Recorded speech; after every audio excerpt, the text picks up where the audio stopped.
কোনো সরকার বাংলাদেশের মানুষকে হ্যাপি করতে পারবে না। এখন বাংলাদেশের মানুষ কেউ বিশ্বাস করে না যে কেউ আর বাংলাদেশকে সিঙ্গাপুর মালয়েশিয়া বানাতে পারবে। কিছুদিন আগ পর্যন্ত নির্দ্বিধায় মনে হতো যে এই ভোটটা সর্বোচ্চ সুষ্ঠু হলেও, সকলের অংশগ্রহণমূলক হলেও বিএনপি বিপুল ভোটে জয়লাভ করত।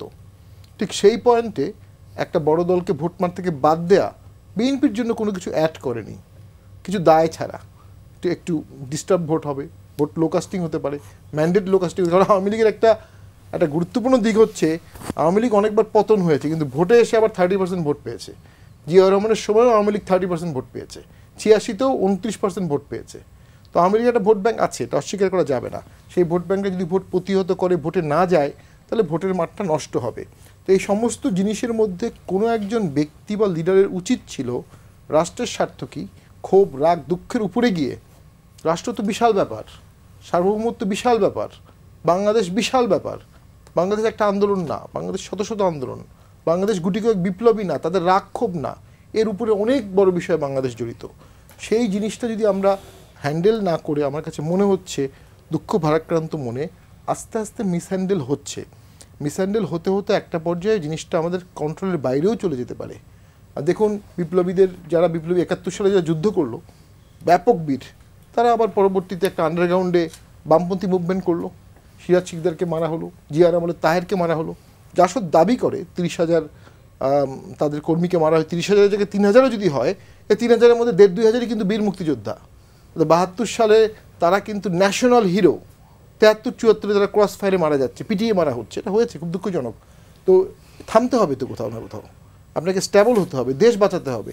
16 কোটি লোকের দেশ, ইকোনমিটা খুব ফ্রাজাইল, প্রচণ্ড ফ্যাক্টরি বন্ধ হয়ে যাচ্ছে, অসংখ্য মানুষের চাকরি চলে গেছে, 10 লক্ষ লোকের নাকি চাকরি চলে গেছে। তো আপনার তো একটা রিকনসিলিয়েশন লাগবে। একটা ট্রুথ কমিশন করতে পারতেন, আওয়ামী লীগের চোর বাটপার যারা আছে ওদেরকে চাপ দিয়ে কোটি কোটি টাকা আপনি ফেরত আনতে পারতেন, 1000 কোটি টাকা, এবং সেখানে কিছু লোক যাদের হত্যাকাণ্ডের অভিযোগ নাই তারা সমাজে ফিরতে পারতো। একটা পার্সেন্টেজ অফ লোককে যখন আপনি সমাজ থেকে দূরে সরিয়ে দেবেন, ঠেলে দেবেন, এটা অর্থনীতির উপর অবশ্যই ইম্প্যাক্ট ফেলবে, এবং সেটার জন্য একটা সময় লাগে। সেই সময়টা কিন্তু হয়ে গেছে আমার ধারণা, আগেই হয়েছিল।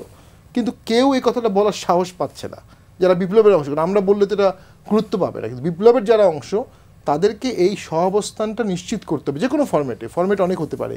সেটা না করলে যেটা হবে, এই দ্বন্দ্বটা বাড়তেই থাকবে, এবং একটা পর্যায়ে আওয়ামী লীগের যখন দেয়ালে পিঠ থেকে যাবে অনেক দিন পরে কোনো একটা সময়, এবং সেই সরকার যখন আনপপুলার হবে, এটাও ইম্পর্টেন্ট, কোনো সরকার বাংলাদেশের মানুষকে হ্যাপি করতে পারবে না, এটা সম্ভব না। আমি এমপি হিসাবে দেখেছি, এটা কোনো সরকার সর্বোচ্চ চেষ্টা করলেও পারবে না। আর সৌভাগ্যক্রমে ডক্টর ইউনূস স্যার আমাদের চিফ অ্যাডভাইজার হয়েছিলেন, না হলে আমরা সারা জীবন আফসোস করতাম, আহারে একবার যদি ডক্টর ইউনূস স্যার অ্যাডভাইজার হতেন, চিফ অ্যাডভাইজার, বাংলাদেশটা সিঙ্গাপুর আসলেই হতো। তো এখন বাংলাদেশের মানুষ কেউ বিশ্বাস করে না যে কেউ আর বাংলাদেশকে সিঙ্গাপুর মালয়েশিয়া বানাতে পারবে। তো এখন নিষ্ঠুর বাস্তবতার মধ্যেই জনগণ সব কিছু বিচার করবে। যেই সরকার হবে সে কিন্তু এই ইসলামাইজেশনের রাইস, এই আওয়ামী লীগকে মাঠের বাইরে, দুর্বল ইকোনমি, জব নাই, করাপ্টেড কান্ট্রি, নদী ভাঙ্গন, ক্লাইমেট, ভূমিকম্প, এই সব কিছু নিয়ে হ্যান্ডেল করতে হবে।